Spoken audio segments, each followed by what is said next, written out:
Right, everybody, let's continue on with the celebrity picks. I'm here now with Alan Johnson from Johnson's Hot Rods.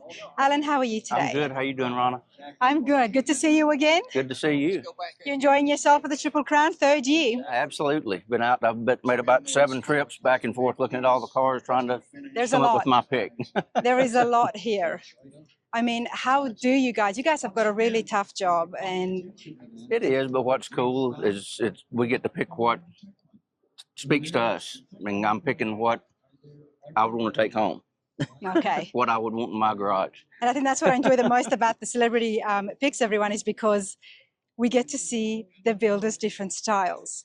Not something that you're building for a customer, but it's what you like, what appeals to you the most. Yes, absolutely. And there's a lot that appeals to me out here this weekend, but one keeps calling. Okay, all right. Well, I'm going to turn this around so you guys can see exactly where we're walking. We're here on Pit Row. I mean, there's just so many. I think we still got a little ways to walk, so. So Johnson's Hot Rods, what is happening over there recently? A little bit of everything. We just finished up the 32 Roadster pickup for Ellis Elbert, the 19-year-old that we had in Louisville a few weeks ago. We've got a 80 Trans Am that we're finishing up for my wife Angie for SEMA. Well, SEMA's not far. That means Angie's Trans Am should be almost finished. No, it's not almost finished. We're 8 weeks away and we need about 8 months. So these SEMA builds, I mean, I'm excited to see it, but it's always crunch time, isn't it? It seems that way, but absolutely, for some stupid reason, I think we enjoy that. Thank you so much again for being a part of this event, and we wish you best of luck here this weekend. And to everybody, make sure this is just there is a lot here. Oh, that's the 35 Chevy. Now that did win Riddler a couple of years ago, if I'm not mistaken. Has been on the channel before. There's Bruce Harvey. He did the build. I'll be back. But like I said, I mean, the amount of cars here, Alan, I mean, how do you pick up? I could have given about 20 awards now, but then again, everybody, then again, I'm not a builder, okay? Well, here's where I'm going, but I don't see anybody over here yet. All right. What have you picked, Alan? Tell us. I'm picking the 57 Convertible. Okay. Wow. This is different. It is different. Very, very tasteful, very well done, and not the normal 57 Convertible. Definitely not the norm. What's happened here? Help me out, because there's been some custom work. I haven't even got to talk to the owner or builder yet. It's got a lot of stuff going on. All the trim pieces I can tell are handmade. Fit and finish is unbelievable. And I love it. New, must be a new engine made to look old, right? I believe that's what it is. Maybe this is the owner or builder one back here. And like I said, you can get more than one celebrity pick. Are you the owner? I am. Alan Johnson. I know Johnson Hot Rod Shop. How you doing, buddy? Awesome car, man. Thank you. Awesome car. Thank you. It's been great, man. People have been great here. Been very complimentary. I see it's got 2 more celebrity picks, so you're getting the third one. Oh my God, it's amazing. Thank you. Congratulations. Congratulations. Oh my God. Congratulations. Thank you so very much. What's your name, sir? Cliff Mattis. Cliff, congratulations. Yeah, thank you. I appreciate it. Very cool car. Yeah, it's been fun. You know what I mean? Well, tell me about it. I can tell the trim's handmade, bumpers. I can see a lot going on, but I'm sure there's a lot I don't. It was a roaster shop, one-off chassis. So we sit in the car with them and they scanned. We were trying to get it this lower. Wanted to have like a lowrider influence. And then we just went from there. The guy that made the trim used to be by Gabe's in California. And I was always trying to get a hold of him. He used to do all Rick Dorr stuff. And I got a hold of him. He's like, yeah, but I'm leaving. I'm going to Tennessee. And I said, okay, I'll send the car. I don't care. So he made all the trim. And he's never done a one-piece windshield on a convertible. This is the first one. He's done a lot of cars. And he said, it's big tricky because you got to get bolts in there, to bolt it in. Yeah. But you got to encase the windshield molding on the convertible. Oh, thank you. And so, but then we did it. We had changed everything. We used the guy powder coated. It's all molded and powder coated roaster shops. We used the guy that Dave Kindig uses down in Southern California. So he molds them and powder coats them. And then we took it's got complete 12-point bolts on everything. and then we rock tumbled them and machined the heads on every bolt on the entire car.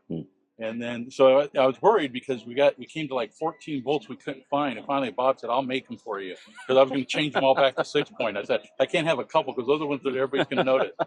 So every single bolt on this car was a 12-point. You know what I mean? So it's just been a fun car. Well, it's bitching. I mean, and then we took it to Gabe, and Gabe did the interior for me. He's done a couple cars for me. The lowrider vibe is cool, and it's very tasteful. Like it or don't, you know oh man, it's and I was obviously I like it. Yeah. No, I appreciate it. It's a huge honor. I mean, I didn't think we were going to get a pick, and then everybody was like, "Yeah." So it's been really a cool deal. Yeah, we've had a lot of fun. So we're sure glad we came out here. I mean, this is we actually went to Atlanta 3 months ago. We went to the Rick Ross car show, and I thought, and I wanted to come here. My buddy wanted to go to Rick Ross. I didn't want to go, so I said, "Well, we'll take it out there. We'll leave the car, and then we'll just fly back." And so we left it here for 3 months, and then came back here to do this one. So everyone's like, "Oh, you should go to the Tri-5 National." You know, going our way, it's expensive. Yeah. You know, cars are expensive than car shows are.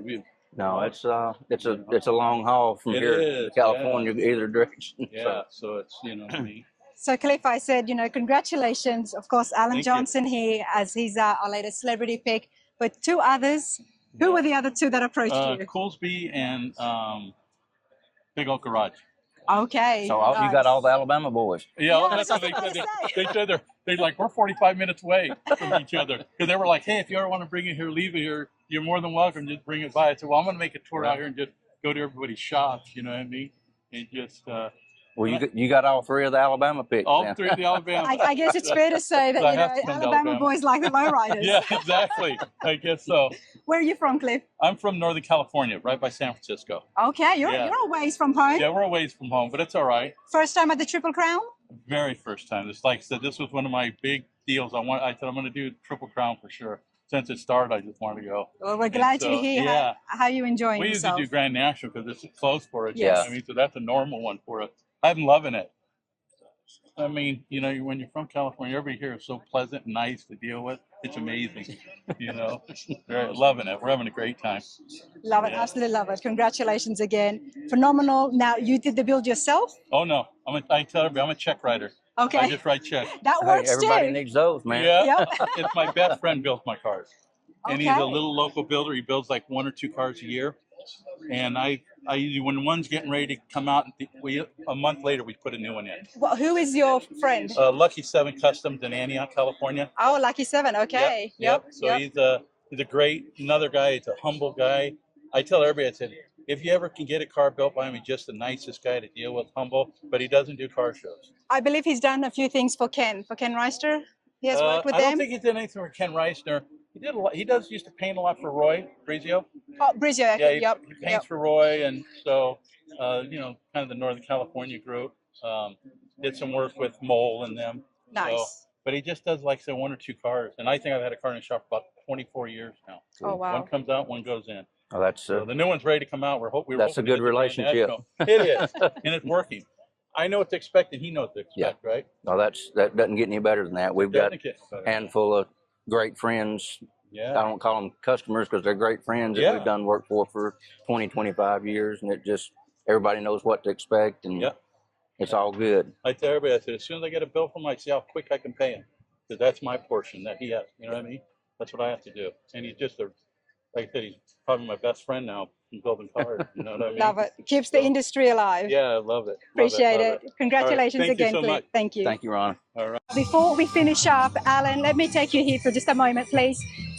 There is another award that is getting given out amongst so many others. Is the George Petite Memorial Award. Yes. Tell us about that. Well, that's something that last year, George passed shortly before this event last year, and Danny and Eric and Angie and I were talking and thought that it would be a good idea to do a memorial award here for George. So last year I designed the trophy and machined that. Eric and Danny picked the car that they felt like what George would have out of everything sitting here in his garage. So we did the same thing again this year. So tell us about your history and relationship with George. That's a long history. I met George in '93 when I finished my first car, Street Rod Nationals in Columbus. And George kept coming over and looking at the car. I didn't know George. I didn't know anybody. I'd never been to an event. The only event I had ever been to was the Shades of the Past. And that weekend, George kept coming and looking at the car, wanted to know if it was for sale 3 or 4 times. And I told him, you know, kind of the backstory. I'd been working on the car for 4 years to have something to show my capabilities. And the end of that weekend, he said, I'll be back in touch with you. He said, I understand you don't want to get rid of the car. He said, but I think I can get you something to do. I said, I didn't know George, but about 2 months later, I was doing the body work and paint on the car for George. So he was the second customer that I had in the shop. So, and then we've done stuff for him all along up until last year. So. Up until last year. What was the last car that you built for him? We had 2 cars in the shop that we hadn't started on last year when he passed. Had a 32 5 Wanda and a 61 Starliner, but we didn't get to start on either one of them. So last car we built for him was the 60 crew cab pickup truck. Wow, that is, I mean, the fact that he actually had 2 cars in the shop, and of course, unfortunately, he did pass away. What happened to the cars? I actually have the 5 Wanda myself now, and the Starliner still. The son-in-law and grandson are building the Starliner, Jason and Graham. Yes. Okay. Well, hopefully we'll get to see it finished, and maybe there'll be a few touches of George's taste in that as well, and in the 5 window too. I'm sure. I'm sure. So, do we know who you're giving the George Petite Memorial Award to? Not yet. I'll let you know in a minute. All right. We'll stay tuned.